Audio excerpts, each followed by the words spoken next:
Resident Evil 2 es posiblemente el juego más icónico de toda esta saga. Y si bien es cierto recientemente tuvimos un remake realmente espectacular, lo cierto es que el Resident Evil 2 clásico siempre será considerado como un icono de esta franquicia. Y lo cierto es que para que un juego sea considerado tan perfecto como lo es el Resident Evil 2, también es necesario que todos sus elementos tengan el mismo nivel de perfección.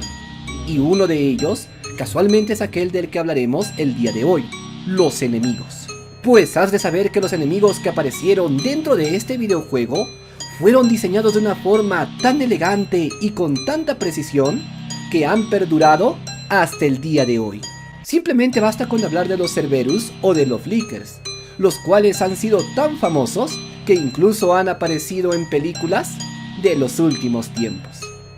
Y es por eso que el día de hoy analizaremos a fondo cuáles son los enemigos del Resident Evil 2, qué características presentan y por qué resultaron ser tan memorables. Pues esto es Resident Evil 2 y el secreto para crear enemigos muy buenos.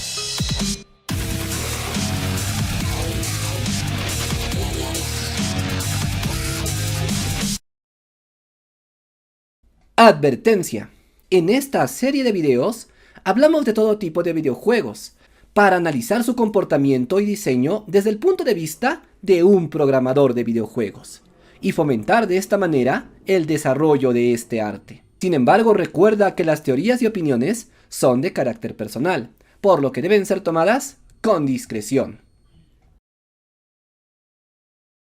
Ciertamente los enemigos de Resident Evil 2 son bastante recordados hasta el día de hoy.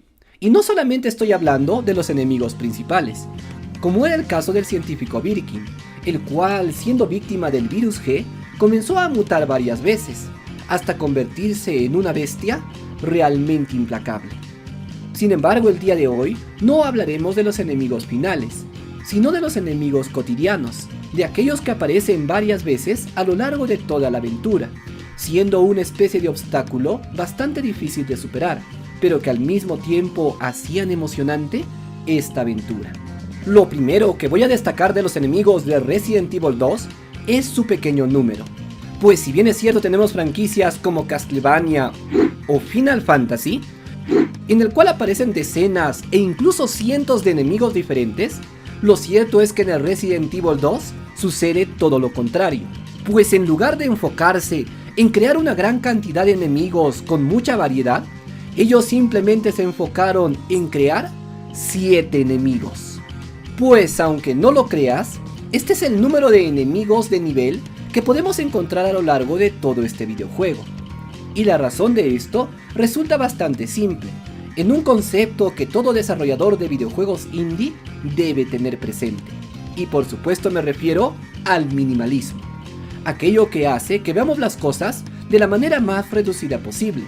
En el caso de los desarrolladores de Resident Evil 2 tenían dos opciones. La primera de ellas era enfocar sus esfuerzos en crear una gran cantidad de enemigos con mucha variedad, mientras que la segunda opción era enfocarse simplemente en unos pocos, pero desarrollarlos a tal extremo que cada uno de ellos resulte ser memorable.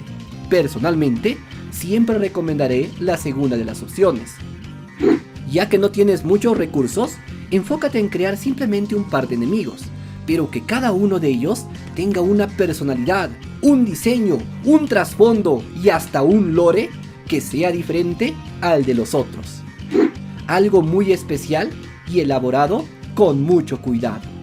Por lo tanto, podemos decir que cada uno de los enemigos del Resident Evil 2 tiene una historia de origen completo, e incluso un lore dentro de su mitología, sin mencionar el apartado jugable, ya que cada uno de ellos está diseñado de una manera prácticamente perfecta.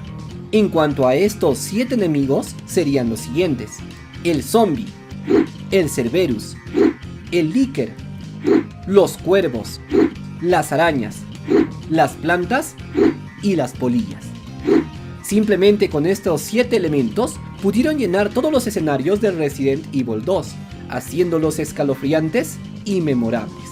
Tal y como te dije, Cada uno de los enemigos posee su propia historia de origen, de modo que no simplemente los dibujaron y los pusieron en el escenario como un obstáculo, sino que se tomaron el tiempo para explicar sus acciones, por qué es que lucen así y por qué tienen ese comportamiento, lo cual se encuentra perfectamente ligado con la jugabilidad. Por ejemplo, los zombies son el enemigo básico del juego. Al tratarse de simplemente seres humanos infectados, es natural que existan en gran cantidad. Estos son lentos y representan una amenaza constante. Si bien es cierto no son muy poderosos, ya que al ser lentos es bastante difícil que le atrapen, sí sirven para mantener en tensión constante al jugador. En el caso de los Cerberus, hablamos de un enemigo mucho más veloz, y se trata de una amenaza situacional. En otras palabras, es algo que pondrá en tensión al jugador simplemente por un instante, como por ejemplo entrando por las ventanas para comenzar a perseguirte tratando de convertirte en su presa. En cuanto a su historia, los Cerberus aparecieron por medio de las investigaciones de esta compañía, siendo perros infectados por el virus T.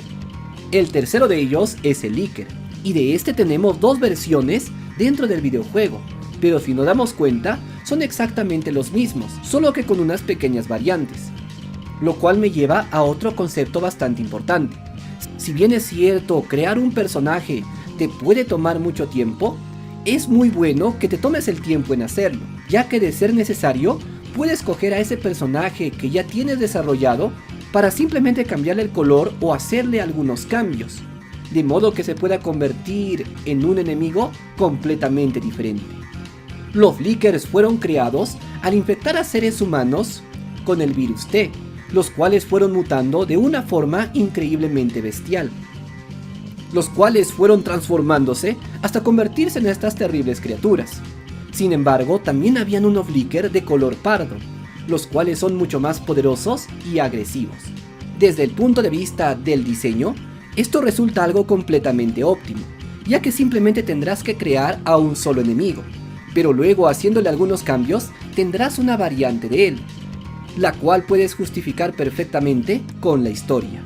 En este caso, los Licker pardos fueron creados directamente en los laboratorios de Umbrella, y esto explica el por qué son más fuertes y agresivos. En cuanto a los cuervos, estos son enemigos que aparecen muy pocas veces, pero eso no quiere decir que no le pusieran atención a los detalles, ya que están programados de una manera prácticamente perfecta. El hecho de que estén constantemente graznando de manera amenazante hace que el jugador se sienta en más tensión, y le da mucha variedad a este juego. En cuanto a las arañas, tengo algo muy importante que decir sobre ellas, ya que estos enemigos son lo que se consideran unos enemigos de escenario especial. Es decir, durante todo este videojuego pudimos pasar por varios escenarios diferentes, como lo es la mansión o los dormitorios. Sin embargo, para el jugador, a veces puede resultar un poco aburrido estar pasando por lugares que siempre se parezcan a los demás. Es entonces cuando resulta bastante inteligente poner un escenario completamente nuevo, el cual saque al jugador de su zona de confort. En este caso, las arañas aparecen en las alcantarillas, un lugar bastante peligroso y que no se parece en nada al resto de la mansión. Y por supuesto, aquí no podías poner a los habituales zombies. Si tu objetivo es que en tu videojuego haya un escenario especial y diferente al resto, que haga que el jugador presencie algo completamente nuevo, también es necesario que aparezcan enemigos nuevos, y es aquí cuando aparecen las gigantescas arañas. En cuanto a su funcionamiento, son muy parecidos a los zombies, ya que no representan una gran amenaza, sino simplemente que el motivo por el que se encuentran es para darle más variedad a los escenarios.